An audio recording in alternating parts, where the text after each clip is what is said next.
Report आल्यानंतर ज्याच्यामध्ये DGCL VSRला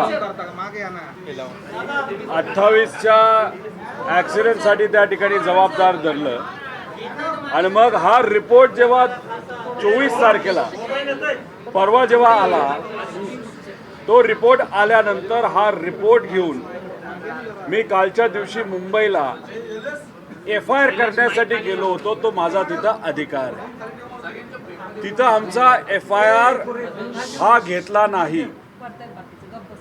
मग FIR तिथं घेतला नसला तर मग आम्ही आज बारामतीला जाऊन FIR करण्याचा प्रयत्न केला. 3 तास काल आणि 3 तास आज पोलीस अधिकाऱ्यांच्या समोर बसून सुद्धा आमचा तिथं FIR स्वीकारला गेला नाही.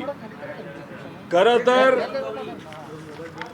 आमचा अधिकार आहे आणि आमच्या अधिकाराच्या अंतर्गत आम्हाला FIR हा करता येतो.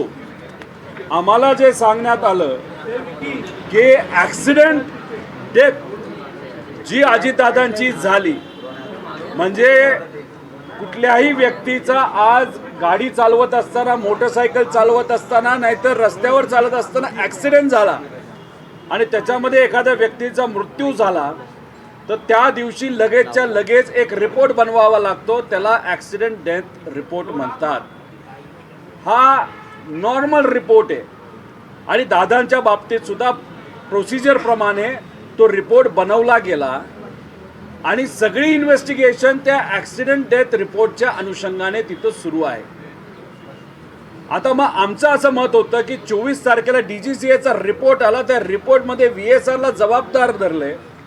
मग त्या रिपोर्टच्या अनुषंगाने तुम्ही आजपर्यंत जो दाद्याच्या बाबतीत एक सुद्धा FIR नाही झाला, तो आमचा FIR तुम्ही घ्या, पण कालही नाही घेतला, आजही नाही घेतला. आणि मग आम्ही पोलिसांशी बोलत असताना आम्हाला सांगण्यात आलं की CID तपास करते म्हणून आम्हाला त्या ठिकाणी तिथं FIR घेता येत नाही. एक आपण सगळ्यांनी समजून घेतलं पाहिजे, असा कुठलाही नियम नाही की CID त्या ठिकाणी तपास करते म्हणून FIR घेता येत नाही. FIR घेता येतो. त्याच्याच बरोबर ॲक्सिडेंटल डेथ रिपोर्ट नंतर त्याच्यावर जर इन्व्हेस्टिगेशन सुरू असेल तर मग FIR घेता येत नाही असं कोण म्हणतं का? आता अजिबात म्हणत नाही. तो आपला अधिकार आहे. सुप्रीम कोर्टचा निर्णय आहे की ॲक्सिडेंटल डेथ रिपोर्टवर जर इन्व्हेस्टिगेशन सुरू असेल आणि मध्येच कोणाला FIR करायचा असेल तर ते FIR करता येतो. आणि त्याच अनुषंगाने सुप्रीम कोर्टचे दोन्ही जे काही निकाल आहेत त्याचा अभ्यास करून, आमच्या अधिकाराचा अभ्यास करून FIR करण्याचा प्रयत्न करून सुद्धा आमचा FIR होत नव्हता. आणि मग आम्ही निर्णय घेतला की पोलीस प्रशासन या बाबतीत आम्हाला कुठंच तिथं सहकार्य करत नसेल तर CIDच्या अधिकाऱ्यांना आपण त्या ठिकाणी भेटूयात. मग भेटण्याच्या येण्यापूर्वी योगायोग असा, काल आम्ही भांडलो, आज बारामतीला येणार हे पोलिसांना माहीत होतं. आणि या दोन्ही गोष्टीकडे कदाचित बघितल्यानंतर, लोकांची प्रतिक्रिया बघितल्यानंतर, लोकांचं प्रेशर बघितल्यानंतर 27 दिवसानंतर आज CIDली तिथं प्रेस कॉन्फरन्स घेतली. प्रेस कॉन्फरन्स या अधिकाऱ्यांनी घेतली आणि या CIDचे जे प्रमुख अधिकारी आहेत त्यांच्याबद्दल माहिती घेतल्यानंतर ते अधिकारी चांगल्या प्रतिमेचे आहेत. आम्हाला काय सगळीकडेच राजकारण करायचं असं नाही. हे अधिकारी चांगले आहेत. त्याच्याचबरोबर 2 SP जे आहेत त्यांचं बॅकग्राऊंडसुद्धा जर आपण बघितलं तर चांगलं आहे असं आम्हाला कळतंय. आता याच्यात आम्ही जेव्हा या अधिकाऱ्यांची प्रेस बघितली, ती प्रेस कुठंही त्याच्यामध्ये कुठलीही माहिती ही मीडियाला सांगण्यात आली नाही. आम्ही करतोय, आम्ही ॲक्सिडेंटल डेथ रिपोर्टवर इन्व्हेस्टिगेशन करतोय, आम्ही बरीच माहिती गोळा केली, आम्ही करतोय. योग्य दिशेनं आम्ही त्या ठिकाणी नेऊ याच्यावर त्यांनी त्या ठिकाणी बोललेत. आता त्यांना आम्ही विचारलं की साहेब, तुमची प्रेस आम्ही सुद्धा बघितली. प्रेस आम्ही बघितल्यानंतर आम्हाला असं वाटलं की तुम्ही कुठंतरी हा जो DGCAचा रिपोर्ट आहे, या रिपोर्टबद्दल जे परवा आला आहे 24 तारखेला, तो रिपोर्टबद्दल तुम्ही काहीतरी प्रेसला सांगाल की आमच्याकडे रिपोर्ट आला आहे. तिथं चर्चा करत असताना त्यांचं म्हणणं आलं की हा रिपोर्ट अजूनपर्यंत आम्ही बघितलेला नाही. ठीक आहे, त्यांनी सांगत असताना आम्हाला विशिष्ट फॉर्मॅटमध्ये लागतो असं सांगितलं. आणि पण हा रिपोर्ट सगळ्या प्रेसवाल्यांकडे आहे. DGCAच्या ऑफिशियल वेबसाईटवर आहे आणि याच्यामध्ये सरळ सरळ 5 विमानं ही ग्राउंड करण्यात आली. म्हणजे अजितदादांना दिलेलं विमान हे खराब होतं, हे DGCA तिथं स्वीकारतंय. मग खराब होतं, चुकून दिलं का मुद्दामून दिलं, हा प्रश्न जेव्हा आम्ही विचारतो त्याला आपण म्हणतो क्रिमिनल कॉन्स्पिरसी. आणि म्हणून आमचं मत होतं की FIR घेतला पाहिजे. आता FIR CID आमचा FIR घेऊ शकतं का? 100% आयोग, कारण का ते SP लेवलचे ते FIR घेऊ शकतात. त्यांनी इथं घेतला का? नाही घेतला. मग आम्ही त्यांच्याशी चर्चा करत असताना त्यांनी बाकी काही गोष्टी सांगितल्या की आमची एन्क्वायरी चालू आहे, ती नंतर तुम्हाला आम्ही त्या बाबतीत नक्कीच सांगू.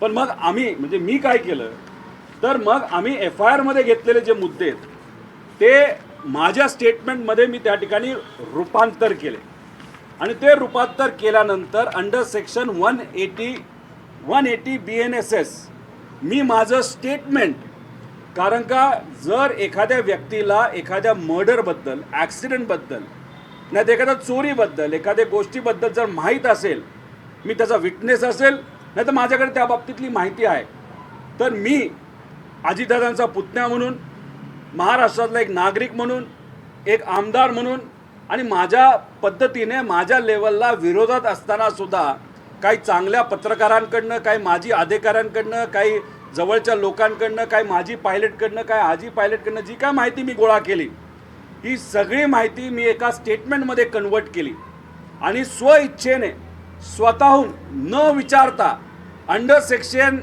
180 BNSS याच्या अंतर्गत मी माझं स्टेटमेंट इथं रेकॉर्ड केलेलं आहे. ते रेकॉर्ड केलेल्या स्टेटमेंटमध्ये मी काही एजन्सीची नावं घेतलेत. माझं डाऊट आहे DGCAवर, कारण का आपल्यालाही माहिती आहे मंत्री, एव्हिएशन मंत्री, त्यांचे नेते चंद्रबाबा नायडू, त्यांची जी कंपनी आहे त्या कंपनी VSRला फंडिंग केलं आहे. मग नेत्याचीच कंपनी जर VSRला फंड करत असेल तर जे देशाचे एव्हिएशन मंत्री, ज्याच्या अंतर्गत DGCA येतं, आणि AIBB जे एअरपोर्टची नाही तर विमानाची, एरोप्लेनची इन्व्हेस्टिगेशन जे करते दादांच्या बाबतीत सुद्धा, हे सुद्धा त्या मंत्र्याच्या अंतर्गत येतं.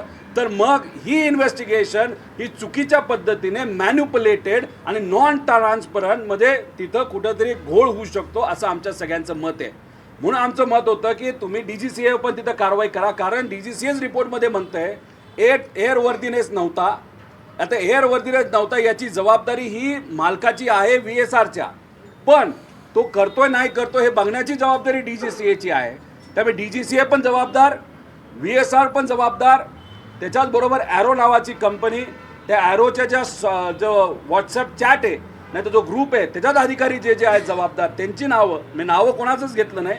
आणि ह्याला क्रिमिनल कॉन्स्पिरसी असल्यानंतर एखादी संस्था नाही तर व्यक्ती जो क्रिमिनल कॉन्स्पिरसीमध्ये, ज्याला आपण घातपात करण्याच्या मागे जो व्यक्ती नाही तर काही संस्था असेल, त्याचं बिना नाव घेता आम्ही असे सगळे विषय त्या ठिकाणी दिलेत. आणि माझ्याकडे जे सगळे पुरावे आलेत ते सगळे पुरावे या देशाचा एक नागरिक म्हणून त्या ठिकाणी मी तिथं सगळे पुरावे दिलेले आहेत. आणि त्या बाबतीत CID काय करतं हे आपल्या सर्वांना त्या ठिकाणी बघावं लागेल. पण दुसरी की याच्यात तो जबाबदार आहे, VSR जबाबदार आहे, DGCA सांगून सुद्धा FIR जो होत नाही आहे, तो FIR होत नसल्यामुळे आम्हाला शंका वाटते की हा घात आहे का, अशी शंका लोकांच्या मनामध्ये त्या ठिकाणी आहे.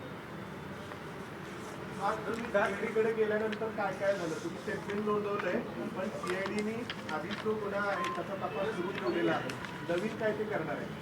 तर बघा, एक तर CIDली आम्ही जी FIR देत होतो ती त्यांनी स्वीकारायला पाहिजे होती, कारण सुप्रीम कोर्ट सांगतंय आणि BNSS जो नवीन ॲक्ट आला आहे तो सुद्धा सांगतोय, पण त्यांनी आमचं ते स्वीकारलं नाही.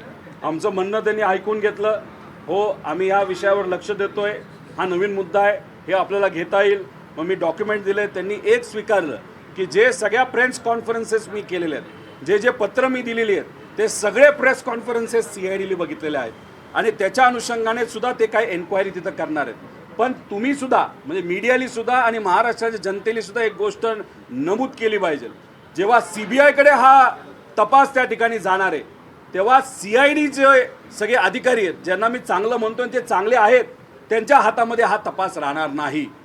सगळा तपास हा CBIकडे जाणार आहे. CBIकडे जे असणारे अधिकारी ते महाराष्ट्राला ओळखतात का, दादांना ओळखतात का, दादाबद्दल आपुलकी आहे का, खरं आलं बाहेर याबद्दलची त्यांची इच्छा आहे का, हे मला त्या ठिकाणी सांगता येणार नाही. आणि जर FIR झाला असता तर त्या FIRला स्वीकारून त्याच्यावर CIDला इन्व्हेस्टिगेशन करावे लागलं, नाही तर त्यांना भाग पाडलं गेलं असतं. पण तरीसुद्धा आज जे मी स्टेटमेंट 180च्या अंतर्गत दिलेलं आहे ते सुद्धा स्टेटमेंट घेतल्यामुळे उद्या जाऊन CBIकडे सुद्धा हा तपास गेला तरी हा त्या ठिकाणी योग्य पद्धतीने जाऊ शकतो. फक्त एक गोष्ट CIDशी बोलत असताना ज्याच्यावर काही प्रमाणात आम्हाला आक्षेप घेऊसा असं वाटतो, जी घडली ते सांगत असताना आम्ही क्रिमिनल अँगल बघू शकतो. पण AIBB म्हणजे DGCAच्या अंतर्गत, म्हणजे एअरलाईन एव्हिएशन मंत्रालयाच्या अंतर्गत ही जी इन्व्हेस्टिगेशन बॉडी आहे त्यांचा जो कुठला रिपोर्ट असेल तो टेक्निकल गोष्टीसाठी त्या रिपोर्टवर आम्हाला अवलंबून राहावं लागेल. पण हे डिले झाल्यामुळे DGCAची लोक आणि VSRचे मालक याच्यामध्ये श्वेता सिंगपासून अनेक लोक त्याच्यामध्ये सहभाग घेत असल्यामुळे आणि पेपरची हेराफेरी त्या ठिकाणी करत असल्यामुळे उद्या जाऊन AIBBचा रिपोर्टच बदलला जाऊ शकतो, नाही तर चुकीचा येऊ शकतो. तेव्हा तुम्ही काय करणार हा प्रश्न CIDला विचारल्यानंतर ते म्हणाले आम्हाला AIBB नाही तर टेक्निकल ह्याच्यामध्ये काही करता येत नाही. त्यामुळे जर AIBB नाही तर DGCAकडनं चुकीचा रिपोर्ट नाही तर मॅन्युप्युलेटेड रिपोर्ट जे केंद्र सरकारच्या अंतर्गत येतं तो रिपोर्ट आला तर मग हा घात होता का घातपात होता याच्यावर आपल्याला कन्क्लुजन हे दुर्दैवाने त्या ठिकाणी काढता येणार नाही, अशी परिस्थिती आज तरी त्या ठिकाणी जाणवते. की हे अधिकारी चांगल्या प्रतिमेचे आहेत, दुसरीकडे तुमची जी मागणी आहे VSR वरती FIR दाखल करण्याची तर ती देखील आज यांनी अमान्य केलेली आहे. अधिकारी चांगले हे व्यक्तिगत लेवलला असू शकतात, त्यांचा पूर्वीचा अनुभव बघून त्या ठिकाणी असू शकतात, पण शेवटी या सर्व अधिकाऱ्यांना कोणाला तरी त्या ठिकाणी रिपोर्ट करावं लागतं. मी जे सातत्याने सांगतो DGCAला कोणतरी वाचवते, VSRला कोणतरी वाचवते आणि फार मोठी व्यक्ती नाही तर अनेक व्यक्ती त्याच्या पाठीमागे आहेत, पुरावे अनेक दिलेत. मग ती मोठी व्यक्ती नाही तर अनेक व्यक्ती यांचं प्रेशर हे CIDवर पण आहे का? का साधा आमचा FIR जर दर्ज करून घेतला जात नसेल तर हे कुठंही प्रेशरशिवाय होत नसतं. आम्ही जेव्हा पोलीस अधिकाऱ्यांशी बोललो, चर्चा केली व्यक्तिगत लेवलला, 1-on-1 लेवलला, त्यांचं मत आलं FIR व्हायला पाहिजे, पण आम्ही करू शकत नाही, तुम्ही समजून घ्या.